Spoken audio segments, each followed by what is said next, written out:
Instalaciones 2, Cátedra Roscardi, diseño y planificación de salas de máquinas. En nivel 1 lo que aprendemos son instalaciones vinculadas a una vivienda donde hay un único usuario y lo que la llamamos vivienda unifamiliar, ¿sí? En nivel 2 lo que vemos son edificios donde las instalaciones que ya conocemos adquieren una mediana complejidad y intervienen nuevas instalaciones, como pueden ser los ascensores, las instalaciones de incendio, y en este caso vamos a aprender una nueva instalación que es todo lo que es calefacción.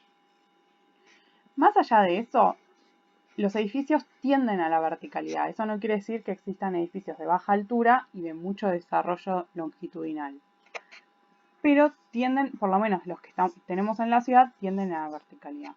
En nuestro trabajo práctico vamos a hacer un edificio de vivienda multifamiliar con local comercial, que tiene como característica que hay propietarios, ¿sí?, o usuarios por cada unidad funcional, ¿sí?, por cada uno de los departamentos son unidades funcionales, y empiezan a aparecer lo que se llaman espacios comunes, que esos espacios comunes en la general lo tendemos a relacionar con lo que son amenities, pero también los pasillos, los palier de piso, las escaleras, las salas de máquinas son espacios comunes. Y nos hacemos responsables entre todos los propietarios. Nuestro código de edificación, que es el que regula cómo construimos en las diferentes ciudades o municipios, establece cuáles son esos espacios comunes y nos dice que son los techos, las azoteas, las terrazas y los patios, los pasillos, las escaleras, las salas de máquinas, que ahora vamos a ver en un ratito qué son, los plenos, ¿sí?, y nos habla de todas las cañerías que conducen fluido o energía en toda su extensión, ¿sí?, los ascensores y otros espacios. Nosotros lo que vamos a ver primero es sala de máquinas, ¿sí? ¿Qué es una sala de máquinas? Es un local técnico donde se aloja una máquina o una instalación o sistema. ¿Dónde la vamos a alojar? Bueno, puede ser que se aloje exclusivamente en planta baja, exclusivamente en subsuelo o exclusivamente en azotea, o que esté dividida, ¿no?, que sea una ubicación mixta, donde la más común es tener sala de máquinas en azotea y subsuelo o azotea y planta baja. Pero esto no quiere decir que yo pueda tener, por ejemplo, solo subsuelo con un piso intermedio o solo azotea con un piso intermedio. Son todas combinaciones posibles. ¿Qué criterio voy a optar? Bueno, lo primero que tengo que tener en cuenta es qué instalaciones voy a tener, ¿no?, y qué condicionantes va a tener esa sala de máquinas. Y lo segundo que voy a tener en cuenta es la zonificación, que es una herramienta que me permite planificar el diseño del interior de la sala de máquinas. Como condicionante tenemos la verticalidad, ¿no?, que nosotros necesitamos llevar infraestructura a todo el edificio. Luego, lo otro que tenemos que saber es qué tenemos como componentes. Nosotros particularmente en nuestro trabajo práctico tenemos instalaciones sanitarias, instalaciones eléctricas de gas, calefacción y los ascensores, que es todo lo que es transporte vertical. Nosotros vamos a tener que conocer cada una de esas instalaciones para saber cómo se vinculan entre sí y qué requerimientos tienen esas instalaciones, ¿no?, qué máquinas que ocupan, cómo es el local. Tiene que ser un local más seco, tiene que ser un local con control de temperatura, tiene que ser un local que esté o tiene que ser una máquina que esté exclusivamente en azotea, o tiene que ser una máquina que puede estar en cualquier lado. Bueno, depende lo que yo le ponga a ese edificio, es el requerimiento que me va a pedir esa instalación, o esa forma de llevar a cabo una instalación. Porque digo, por ejemplo, las instalaciones uno las hace las puede hacer de diferente manera. Eso lo vamos a ver, por ejemplo, ahora en instalación sanitaria, que uno tiene diferentes maneras de llevar agua a cada una a nuestro edificio. Lo otro que vamos a ver es la accesibilidad, ¿sí? ¿Yo cómo accedo a esa sala de máquinas? Obviamente no es lo mismo tener una sala de máquinas en planta baja que en subsuelo, ¿no? Supongamos que esa sala tiene un tanque de agua. Bueno, no es lo mismo tener que llevarlo a un subsuelo y que si se me rompe tengo que lograr meter otro tanque de bombeo ahí, que si está en planta baja, que por ahí es más fácil, ¿no?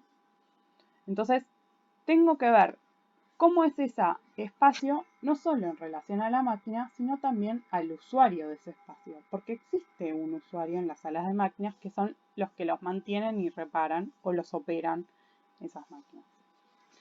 La otra condicionante que voy a tener de las salas de máquinas es el requerimiento que me pide, ¿sí? Que está un poco en relación, o sea, es la calidad en relación al requerimiento, que tiene que ver con qué ventilación, qué iluminación y qué diseño de carga estructural voy a estar teniendo. Y por último está la zonificación, que es una herramienta de diseño y planificación. Estas son todas condicionantes, pero no lo piensen como algo negativo, sino como un instrumento que les va a permitir diseñar las instalaciones. La zonificación nos habla de 3 zonas: la zona húmeda, la zona seca y la zona térmica, ¿sí? Y tiene que ver en relación a lo que yo le voy a poner ese edificio. Y la mejor manera de explicárselo es ver qué le vamos a poner nosotros a nuestro edificio, ¿sí? La zona húmeda en el subsuelo, por ejemplo, indefectiblemente en el nivel más bajo, si mi edificio no tiene subsuelo, va a ser en una planta baja, voy a tener todos los que son los pozos cloacales y pluviales y los pozos de enfriamiento de caldera, ¿no? O sea, esas son instalaciones que ya de por sí nosotros sabemos que va a estar en el nivel más bajo. La otra instalación que voy a tener, por ejemplo, instalaciones sanitarias, es el tanque de bombeo. El tanque de bombeo puede estar o en subsuelo o en planta baja, ¿sí? ¿Qué hace que yo decida que esté en subsuelo o que esté en planta baja? Tiene que ver con cómo voy a hacer el uso de, primero si mi edificio tiene subsuelo o no. ¿Cómo voy a hacer el uso de esta planta baja? Porque, por ejemplo, me sirve para estacionar autos. Entonces me dicen, no, yo como arquitecto prefiero reservarme metros cuadrados de la planta baja para armar estacionamientos y no lo quiero usar para poner un tanque. Entonces, bueno, listo, lo ponemos en el subsuelo. O sea, no es solo lo que pide la técnica, sino que ante diferentes alternativas de ubicación, nosotros como arquitectos tenemos que lograr vincular, ¿no? O integrar los requerimientos de proyecto con los requerimientos de instalación. Como les decía, el tanque de bombeo puede estar en subsuelo o en planta baja y de seguro, porque es cómo vamos a desarrollar el trabajo práctico, como que les estoy adelantando un poco, vamos a tener un tanque de reserva, uno o varios tanques de reserva en la azotea. O sea, medio que ahí ya les estamos diciendo que vamos a necesitar, ¿sí? Para la aplicación de nuestro trabajo práctico, tener la sala de máquina dividida. Esos son todos elementos que encontramos en la zona húmeda. ¿Qué otros elementos podemos tener? El tanque ralentizador, el tanque acumulador de aguas de lluvia y de tratamiento, ¿sí? El interceptor de nafta, ¿sí? Son todas cosas que pertenecen a la zona húmeda. La zona seca es una zona que se caracteriza por tener las instalaciones eléctricas y de gas, más que nada, ¿no? Y la de ascensores. Los ascensores ustedes lo van a ver en nivel 3.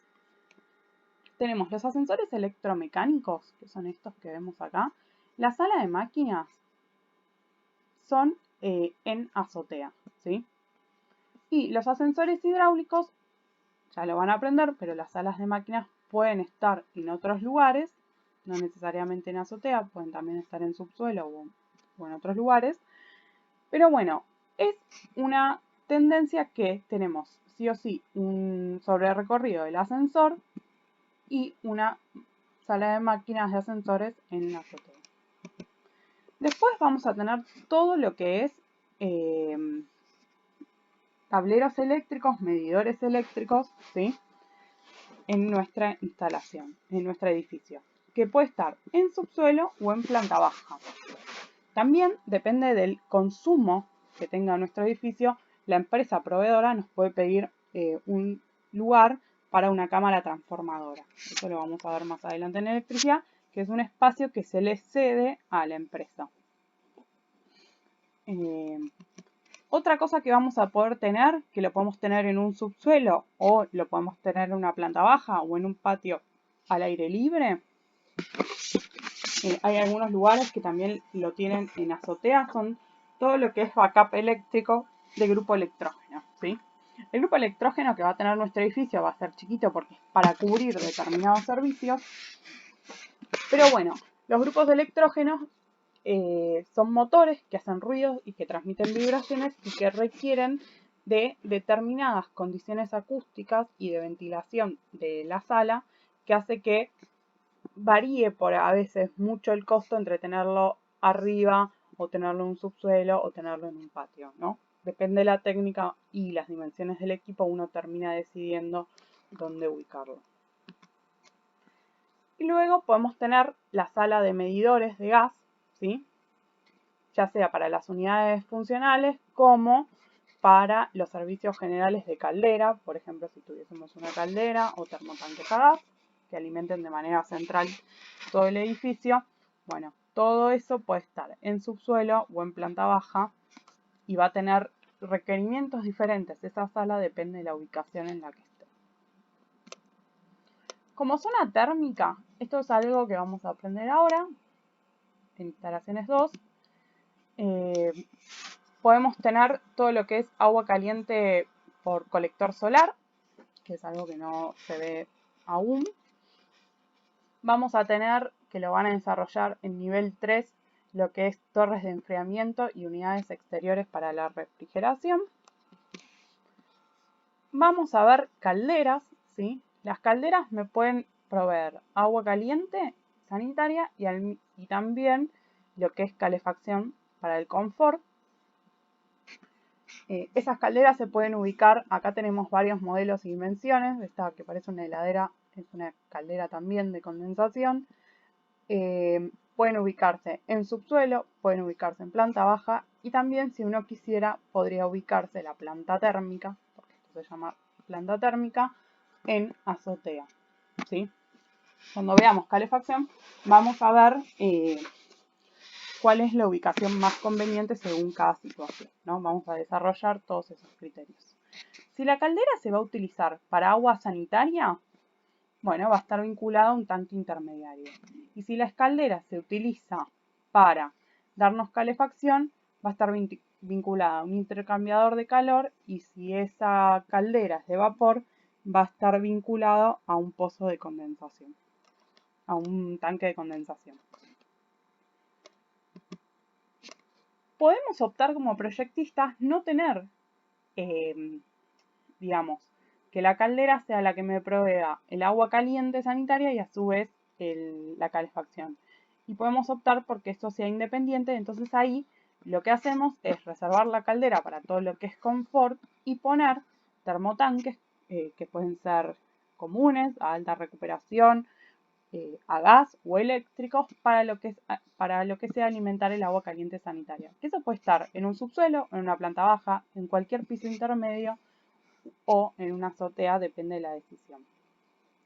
Obviamente todos estos componentes, ¿no?, van acompañados de otros elementos, porque van acompañados de bombas, van acompañados de ventilaciones.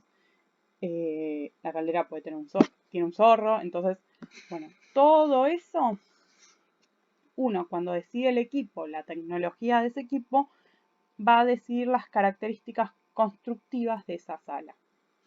En algunas bibliografías van a encontrar que todo lo que es agua caliente sanitaria cuando se hace por termotanques se la llama zona térmica húmeda, ¿sí? Porque puede estar como más vinculada con la zona húmeda. Entonces, esos van a ser todos los elementos que nosotros vamos a tener interviniendo en nuestro edificio. ¿Cómo lo podemos organizar? Bueno, una vez que sabemos qué vamos a ubicar en cada área, ¿sí?, en cada piso, ya sea en subsuelo, planta baja o azotea, tenemos que diseñar el interior, ¿sí? ¿Puede ser que yo tenga los locales diseminados en una planta? Sí, puede suceder. o puedo diseñar una sala de máquinas que tenga todos los componentes. Esto que vamos a ver ahora son opciones de organización del interior de esa sala de máquinas. Como concepto importante es tratar de agrupar lo que se pueda agrupar, ¿sí? Cosas que no me pueda pasar. O sea, yo no tengo que entrar y tener, por ejemplo, acá un tablero y en la otra punta otro tablero, y que los dos sean para lo mismo, ¿no? O sea, tratar de agrupar todo lo que son tableros eléctricos en una zona y batería de medidores en otra, ¿no? Entonces, entro, tengo una zona seca, una zona térmica y luego una zona húmeda. Otro ejemplo de lo que no debería hacer es, por ejemplo, en la zona húmeda, si yo tengo el tanque de bombeo de agua y mi edificio requiere un tanque de agua de incendio, lo que no me puede pasar es tener en la zona seca el tanque de incendio, ¿no? Entonces, empezar a agrupar. Una aclaración que les voy a hacer, como todas las zonas tienen como alta incidencia eléctrica, porque todas tienen alguna bomba o alguna automatización, puede ser que me aparezca un tablerito de bombas en la zona húmeda o un tablerito de caldera en la zona térmica. Pero a lo que me refería es que no aparezcan tableros de servicios generales completos partidos en dos, porque es muy difícil para quien opera y mantiene ese edificio y esa instalación. Entonces, básicamente lo que veíamos recién, zona seca, térmica, húmeda. Otra opción es ingresar y tener hacia un lado la zona seca, hacia un lado la zona térmica y el fondo la zona húmeda. Otra opción es tener en el centro la zona térmica, con la zona térmica húmeda hacia un costado, que es esto que les explicaba del agua caliente sanitaria, la zona húmeda hacia el otro y la zona seca hacia otro lugar. Y otra opción es ingresar por la zona seca, tener la zona húmeda hacia un lateral y la zona térmica hacia atrás. Todo esto son órdenes posibles. Nosotros cuando, sé que parece un poco abstracto, pero cuando veamos todas las instalaciones, van a ir viendo que hay diferentes elementos y la idea es que por cada instalación los vayan agrupando, ¿sí? ¿Qué nos tiene que quedar en la cabeza respecto de zonificación? Que es una estrategia de armado de local, ¿sí? o de planta de sala de máquinas. Nos va a servir no importa qué edificio hagamos, ¿sí? Hoy hacemos vivienda, mañana hacemos oficina, hospital o un cine, y nos va a servir como estrategia porque tiene que ver con agrupar y ordenar. Lo segundo, muy importante, es la zonificación nos va a permitir determinar circulaciones, ¿no? Y la circulación tiene que ser muy clara porque las salas de máquinas son locales donde uno ingresa y hay muchas máquinas. Cada una de sus máquinas necesita un espacio de aproximación, ¿sí? Digo, si una máquina tiene una tapa, bueno, yo tengo que poder abrirla y no chocarme con la máquina de atrás, ¿no? Tiene como ese sentido. Necesita una circulación, necesita alguien que lo opere y alguien que va a ir con herramientas a ese lugar. Entonces, la circulación interna y el acceso a la sala de máquinas es muy importante. Y lo que hacen las zonificaciones es como ordenar esa circulación. Y luego, como último punto, es esto que hablábamos del usuario, que uno siempre tiene que pensar en la accesibilidad posterior y la seguridad. No solo del usuario, sino también de que las máquinas es algo que uno se olvida, pero se acuerda cuando se rompen o hay que hacerle algún tipo de mantenimiento. ¿Sí? El segundo tema que vamos a hablar es que uno tiene salas de máquinas, pero esas instalaciones van a tener que llegar a cada una de las unidades funcionales y espacios comunes de piso, ¿no? Para eso, lo que vamos a utilizar son los plenos. Muchos de ustedes ya lo vieron en Instalaciones 1 como concepto. El pleno es un espacio para canalizar instalaciones. Los plenos son verticales y horizontales. Y uno lo que tiene que hacer cuando evalúa un pleno, ¿no? Es de alguna manera pensar en la composición de esa sala de máquinas, de las salas de máquinas y la estructura de la planta del edificio. ¿Qué quiero decir con esto? En este caso, por ejemplo, ubicamos en el subsuelo una sala de máquinas y en azotea otra sala de máquinas, ¿no? El tanque de reserva tiene que estar vinculado con el tanque de bombeo. Bueno, Cuando yo hago el diseño arquitectónico de las plantas y del pleno, lo mejor es que entre las bombas y el tanque de reserva esto esté alineado, ¿sí? Que mi cañería no se tenga que desviar porque mi instalación me va a funcionar peor. Entonces, algo que voy a tener que evaluar es el recorrido que tiene que hacer ese pleno, ¿sí? Para las instalaciones lo mejor es tener los recorridos más directos posibles. Obviamente los plenos se pueden desviar, sí, pero si es un edificio de cero y nosotros estamos determinando los espacios para las máquinas, bueno, un criterio que nos tenemos que llevar como en la mochila para toda la vida es que tratar de alinear lo que son los tanques de reserva con los tanques de bombeo, como para dar un ejemplo.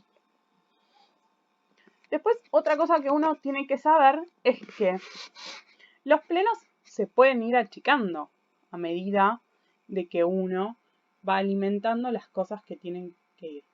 Puede suceder, depende de la instalación, que en las plantas inferiores sea más grande y cuando llego a las superiores sean más chiquitas, o que en las plantas superiores sea más grande y cuando llego a las inferiores sea más chiquito. Eso depende de la instalación, la distribución que uno haga y otras cuestiones. Aquí, por ejemplo, tenemos un edificio cualquiera, no nos importa el contenido, y lo que le hicimos es como un zoom a esos plenos, ¿no? Porque un poco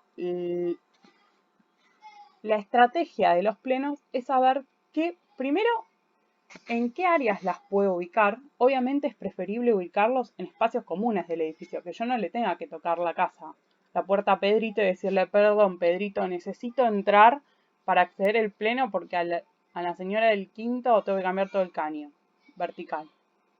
No, tratemos de que en lo posible vamos a tratar de tener los accesos a los plenos en áreas comunes. A veces no sucede, sobre todo en los plenos sanitarios, que por lo general uno los tiene muy cerca de los núcleos sanitarios. Entonces, uno lo que tiene que pensar es dónde va a colocar ese pleno y cómo va a acceder a ese pleno, ¿no? Acá, por ejemplo, lo que vemos son plenos sanitarios, ¿sí? Que vamos a ver un poco cómo uno los puede organizar. ¿Qué vamos a tener dentro del pleno sanitario? Estos son muchas cosas que ustedes ya traen de instalaciones 1, pero importante, por ejemplo, a este pleno el punto de acceso es desde este lado, ¿sí? ¿Por qué? Porque yo tengo que ver el pleno en toda su longitud. No voy a acceder de este lado porque es muy difícil que yo llegue, por ejemplo, a este cañón pluvial, ¿no? Entonces, ese es como un concepto. ¿Cómo accedo al pleno? Lo segundo es pensar la ubicación. Por ejemplo, un caño de descarga y ventilación tiene 20 centímetros de caño de descarga de ventilación con ventilación subsidiaria, tiene 20 centímetros de frente por 15 de fondo. Y distancia entre cañerías de agua fría y agua caliente tengo de 5 a 6 centímetros en cada una. Bueno, uno con esos datos, sabiendo cómo va a ser el criterio en el cual adopta para lo que es alimentación sanitaria, va a saber más o menos cuántos caños va a poner en el pleno, ¿no?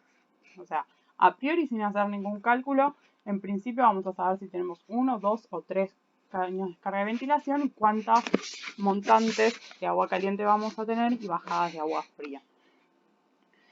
Por ahí, algo nuevo que van a aprender este año es que las cañerías de agua caliente, un poco lo habían visto en uno, pero las cañerías de agua caliente, como empiezan a tener trazados mucho más largos, van a necesitar de aislaciones. Y esas aislaciones obviamente ocupan espacio, ¿sí? Entonces por ahí ya no es el caño solo, sino es el caño más su aislación, que son entre 1 y 4 centímetros. Acá tenemos otra composición de pleno y algo que sí van a aprender, que nosotros cuando veíamos casas, por ahí el baño de nuestra casa da una ventana, ¿no? Entonces no requería de una ventilación. En los edificios es muy común tener conductos de ventilación de los locales sanitarios o las cocinas, ¿sí? Estos conductos es un conducto primario que va unificándose con lo que va captando de cada local, ¿sí? Y lo que yo voy a tener, por ejemplo, supongamos que acá tengo un baño, voy a tener una rejita, ¿sí? Que va a entrar directamente a este conducto. Este sería el conducto secundario y este es el conducto primario. Este está captando el aire del local. Depende que uno, digamos, ventile, va a ser la dimensión de estos conductos de ventilación, ¿no? Si tenemos una cocina, aproximadamente es de 20 por 20 el conducto, con un remate sobre azotea a los más 0,50, ¿sí? O sea, 50 centímetros por sobre el nivel de azotea, ahí debería rematar esa ventilación de cocina. Cuando tenemos baño, bueno, depende de la composición del baño, pero si es un baño toilette chiquito, es 10 por 30. Si ya es un baño principal, es 20 por 30 o 30 por 60. Depende del cálculo, porque en realidad esto se calcula completo, ¿sí? Los plenos eléctricos, acá tenemos un esquemita, son plenos que no se llevan bien con los plenos sanitarios y tampoco con los de gas. O sea, tienen que ser independientes. ¿Yo puedo tener un gran pleno dividido? Sí, pero tengo que dividir, o sea, tienen que ser como plenos unos al lado del otro divididos. La particularidad de los plenos eléctricos es que a medida que uno va subiendo de nivel, va disminuyendo el tamaño de la montante, ¿no? Y algo nuevo que aparece ahora son los tableros de servicios generales, que son estos que alimentan los pasillos, las luces de pasillos, el ascensor, etcétera, etcétera, que ya sea en subsuelo o en planta baja, porque esto mismo que está pasando en subsuelo, si mi edificio no tiene subsuelo, va a tener que pasar en planta baja, empieza a tener sus dimensiones y uno tiene que poder acceder a estos, ¿no? Acá vemos fotos de plenos de gas. Los plenos de gas son independientes, tienen que tener una distancia de 60 centímetros respecto de los eléctricos. Acá están en vertical, estos son en horizontal, ¿sí? Y para ir finalizando, algo que por ahí tenemos que aprender es que para poder diseñar cualquier cosa, cuando ustedes diseñan en la materia de arquitectura una habitación, van a pensar implícitamente en cómo abren las puertas del vestidor, cuál es el tamaño de la cama que van a poner, etcétera, etcétera. Bueno, lo mismo pasa con las instalaciones. Si uno no conoce lo que va a poner, difícilmente pueda diseñar una sala de máquinas. Y no hay una fórmula mágica, porque no es que nosotros les podemos decir, todas las salas de máquinas miden 8 por 3. No, depende cómo uno organice esa instalación, cómo uno decida alimentar los diferentes artefactos, si son artefactos o unidades con esa instalación, la tecnología que uno decida poner. En función de todo eso va a poder componer de alguna manera la sala de máquinas. Lo segundo está muy vinculado a lo tercero, es que yo tengo que... Las salas de máquinas primero no son depósitos, ¿sí? Yo no puedo tener basura, no puedo tener escobas o cualquier otra cosa ahí. Son como el alma de la infraestructura de nuestro edificio, ¿sí? Nuestro edificio puede ser muy lindo, puede tener los sillones de último diseño, lo que ustedes quieran, pero si no tiene agua, no tiene luz, no tiene gas, no es habitable. Entonces lo que sucede con las máquinas es que uno se acuerda que están cuando se rompen, ¿sí? Entonces, las máquinas necesitan de un mantenimiento preventivo, que es el que se hace antes para que no se rompan, y un mantenimiento para reparar si se rompió algo. Y a veces incluye hasta el recambio de esa máquina. Entonces yo voy a tener que pensar esa sala para poder sacar esa máquina, saber si esa máquina está viniendo, es muy grande y ya viene así de fábrica, o es grande pero me vienen los pedacitos y lo armo adentro. Entonces tengo que pensar en todo eso y tengo que pensar que la persona que viene a trabajar viene con un carrito, viene con una caja de herramientas y necesita poder acceder cómodamente y seguro. Entonces, necesitamos saber qué vamos a poner, que un poco es lo que vimos en el esquemita donde íbamos viendo dónde íbamos a poner las cosas. Bueno, ahí estábamos aprendiendo qué íbamos a poner. Cuando no sabemos bien qué hacer, siempre apelar al sentido común, a los manuales, a las legislaciones, ¿sí? Pero es necesario conocer lo que uno va a colocar y pensar que eso es un espacio más que se diseña y que tiene un usuario. Bueno, en la sala virtual vamos a ver la aplicación de todos estos contenidos y nos vemos.